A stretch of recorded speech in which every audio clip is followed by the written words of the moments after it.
Hai, kembali lagi di Taman Kebun Dalem. Sebenarnya saya tidak tahu apakah saya ingin membuat wishlist di tahun 2021 ini atau tidak, karena biasanya memang ketika saya ingin membeli sesuatu, saya hanya datang ke penjualnya langsung, melihat-lihat. Jika ada tanaman tertentu yang saya suka, yang sesuai dengan kemampuan dan kedalaman kantong saya, biasanya saya akan membelinya. Begitu juga ketika saya melihat di katalog penjualan di toko-toko online ataupun di Instagram, biasanya saya akan melihat apakah ada tanaman yang saya suka dan sesuai dengan kemampuan saya, maka saya akan membelinya sesuai dengan budget yang saya sediakan. Eh, Ketika ditanya apakah saya ingin memiliki tanaman apa saja yang ingin saya miliki, saya ingin tentu saja memiliki semua tanaman yang mungkin bagus. Seperti misalkan saya ingin memiliki Monstera albophatigata, atau mungkin Monstera adansoni fatigata, atau mungkin Philodendron pink princess, atau Philodendron Patricia verde, atau mungkin Philodendron squamiferum, atau banyak sekali ya. Jadi memang saya tidak pernah merencanakan untuk pembelian tanaman-tanaman selama ini, tapi rasanya mungkin akan sangat menyenangkan ketika saat ini saya membuat wishlist tanaman apa saja yang ingin saya eh, miliki di tahun 2021 ini, setidaknya menjadi tolak ukur saya apakah sampai tahun tahun 2022 apakah wishlist ini akan bisa terpenuhi atau tidak. Eh, Tanaman apa saja yang saya wishlist di tahun 2021 ini? Yang pertama adalah Philodendron Brandtianum. Philodendron ini menurut saya versatile karena menurut saya bisa ditambatkan di mospol atau di tutus, ataupun dijadikan sebagai tanaman gantung karena memiliki struktur yang hampir sama seperti golden pothos atau siti gandum, memiliki pola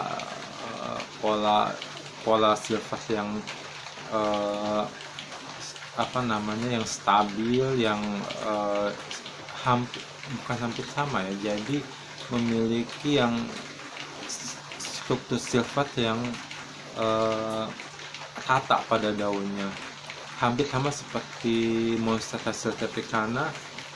Philodendron Brandtianum ini cukup eh, mem- cukup mahal, lumayan. Mungkin yang paling murah sekitar 400 ribuan kalau saya tidak salah.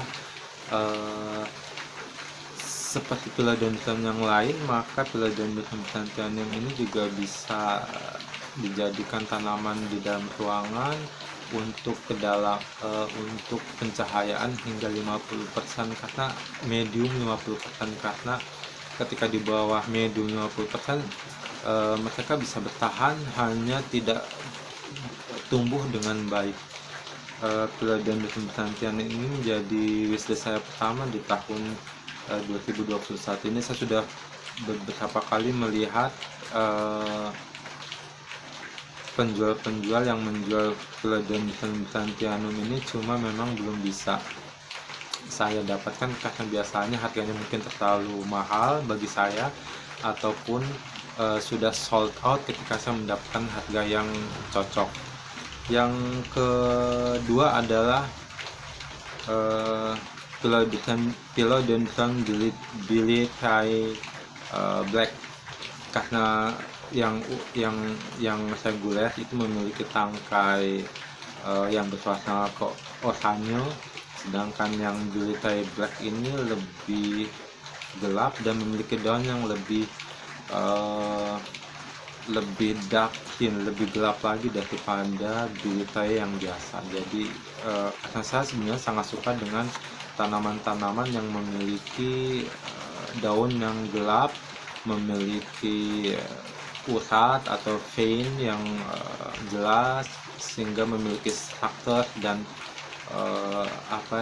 kalau saya bilang tanaman itu punya rasa percaya diri, menonjolkan dia yakin dengan daunnya itu, jadi prominent ya, yakin gitu dengan Itu yang saya suka.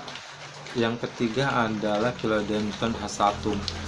Philodendron hastatum ini memiliki daun polos silver seperti apa ya? Seperti Epiphyllum silver, seperti Cebu blue, hampir sama seperti Cebu blue, cuma dia memiliki daun yang lebih bulat, silver polos, batang dan daunnya juga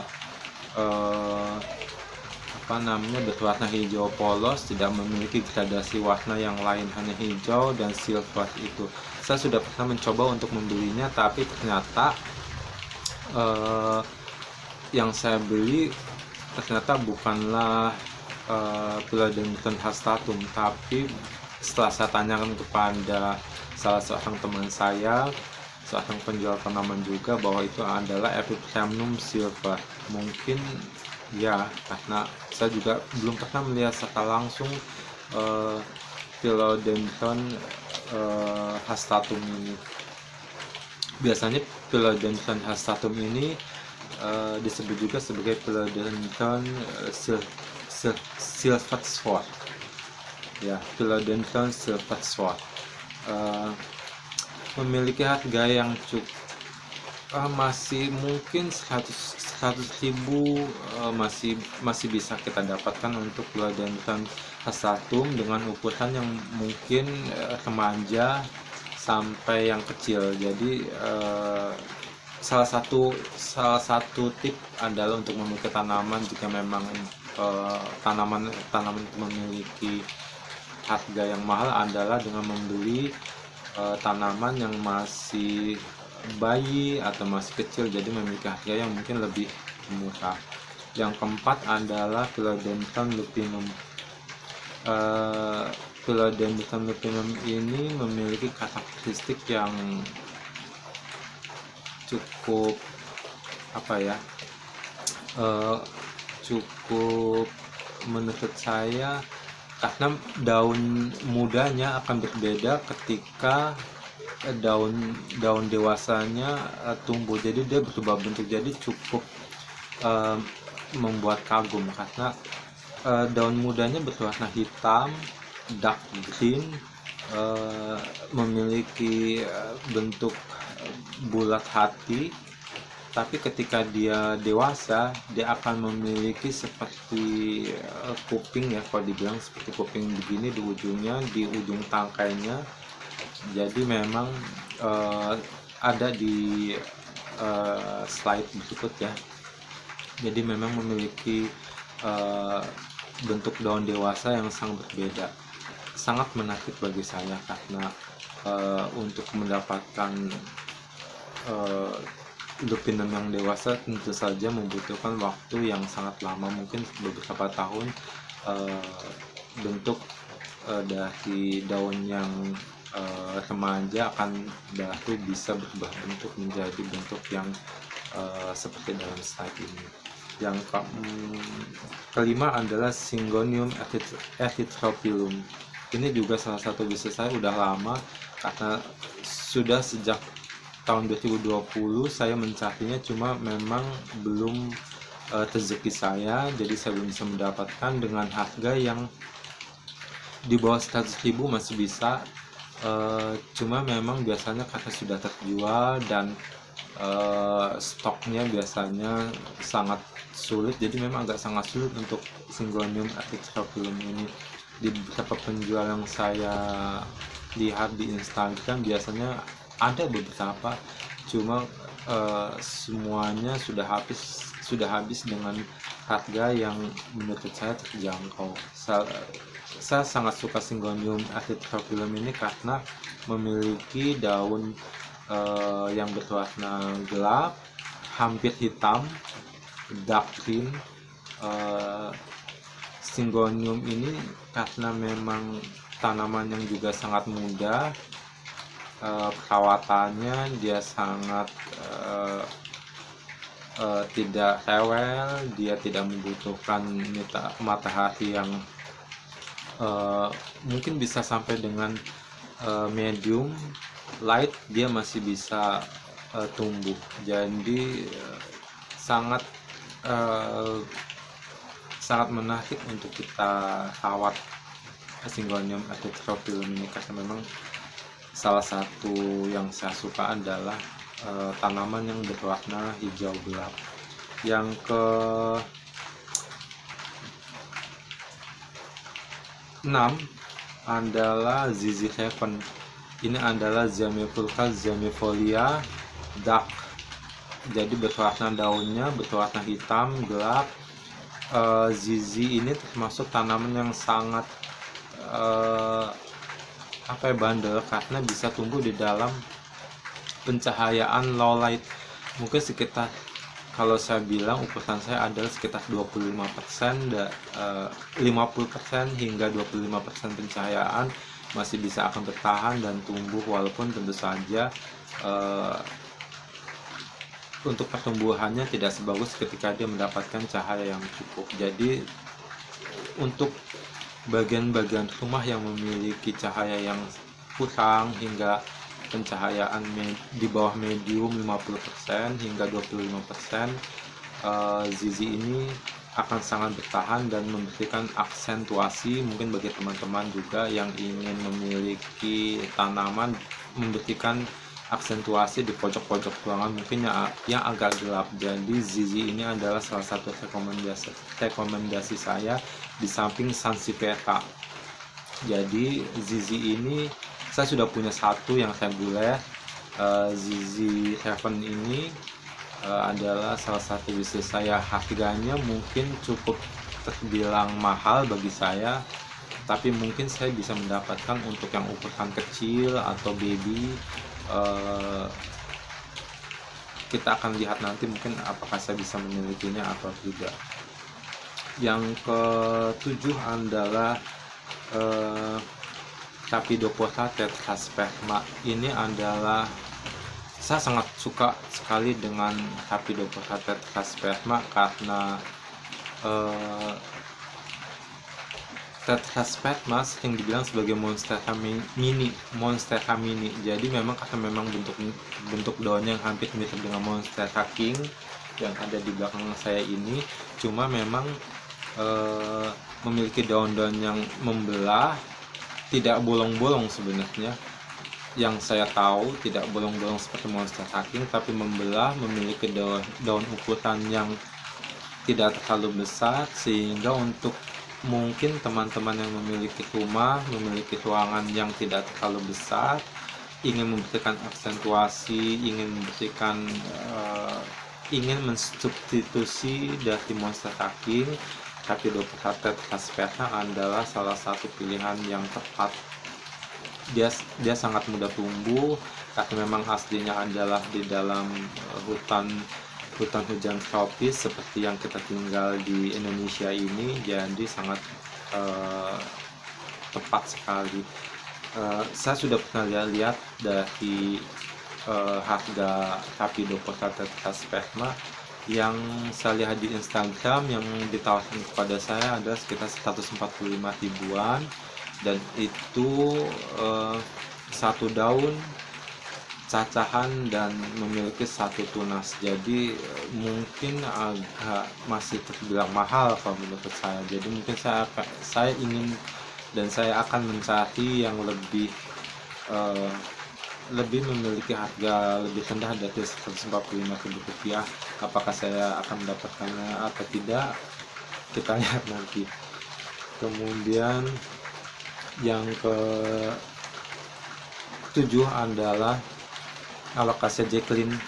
Ini adalah Alocasia spesies Sulawesi, memiliki karakteristik yang sangat bagus sekali, sangat prominent, sangat percaya diri. Dia memiliki kalau saya bilang itu belahan-belahan yang sangat lekuk-lekukannya sangat tajam. Dia memiliki daun yang sempit, tapi memiliki daun lekukannya memang bagus sekali. Jadi dia bukan Alocasia yang berdaun lebar, tapi memiliki daun yang sempit dan berlekuk-lekuk. Itu yang bagus. Dan memiliki pola pattern yang sangat bagus sekali. seperti apa ya, saya pernah melihat eh, mungkin seperti Calathea mosaica mungkin ya, sekilas kalau saya, atau apa ya, mungkin saya tidak tepat kalau dibilang Calathea mosaica. Eh, tapi seperti dalam gambar ini ya, jadi memang sangat bagus sekali, dan harga yang masih cukup mahal karena untuk ukuran baby yang pernah saya tanya adalah sekitar 250-an untuk ukuran baby atau remaja. Eh, salah satu bisnis, saya tidak tahu apakah saya bisa memilikinya atau tidak, apakah saya memiliki cukup dana atau cukup budget untuk itu, atau memiliki kesempatan untuk memilikinya, saya tidak tahu. Tapi Alocasia Jacqueline adalah salah satu wishlist saya di tahun 2021 ini. Yang ke-8 adalah Anthurium tarantula atau King Craniferium. Ini adalah next level dari, kalau saya bilang next level ya, karena memang memiliki bentuk yang lebih apa ya, lebih bagus dari kuping. Saya tidak mengatakan bahwa kuping gajah tidak bagus, hanya saja karena King Craniferium, susah banget ya, King Craniferium ini dia memiliki vein yang lebih kompleks dari Anthurium kuping gajah crystallinum. Jadi memang ada beberapa spesimen yang saya lihat yang memiliki bentuk-bentuk daun yang berbeda, dan biasanya ada yang berwarna hijau dan yang berwarna dark. Mungkin yang berwarna dark green, berwarna lebih gelap, lebih mahal lagi. Itu adalah ya Kak, itu adalah bisnis saya juga, Anthurium King Craniferium, atau sering juga disebut sebagai kuping gajah tarantula. Mungkin saya pernah lihat untuk ukuran baby masih sekitar di bawah 400-an mungkin, atau 200-an, sekitar segitu. Saya masih mencarinya. Kemudian ya, itu adalah ke-10 dari wishlist saya di tahun 2021 ini. Saya tidak tahu apakah saya bisa memiliki semuanya. Mungkin nanti kita evaluasi lagi apa saja tanaman yang sudah saya beli dari wishlist saya ini. Jadi wishlist saya ini adalah yang pertama Philodendron gentianum, yang kedua adalah Philodendron biliaceae black, yang ketiga adalah Philodendron hastatum, yang keempat adalah Philodendron lupinum, yang kelima adalah Syngonium erythrophyllum, yang keenam adalah Monstera dubia, yang ketujuh adalah Monstera siltepicana, yang kedelapan adalah Rhapidopota tetrasperma, yang ke-9 adalah Alocasia Jacqueline, dan yang ke-10 adalah Anthurium tarantula atau Anthurium King Craniferium. Saya tidak menjelaskan secara spesifik satu-satu dari wishlist saya ini, karena saya hanya ingin menyebutkan secara dasar tanaman-tanaman apa saja yang menjadi wishlist saya. Mudah-mudahan saya bisa memenuhi wishlist saya ini, bisa terkabul, saya bisa membeli semuanya. Doakan saya bisa membeli semuanya, bisa memeliharanya. Jika teman-teman suka dengan video ini, please like, comment, dan subscribe. Saya sangat-sangat menghargainya demi berkembangnya channel ini. Saya di sini bukan seorang ahli, saya hanya seorang fan entusias yang sedang ingin belajar dan terus belajar dan berbagi, sharing tentang apa yang saya bisa bagikan, dan saya juga ingin belajar dari teman-teman juga. Terima kasih sudah menonton video ini, dan mudah-mudahan Allah Subhanahu wa Ta'ala selalu memberkahi kita semua. Amin amin ya rabbal alamin. See you next time. Bye.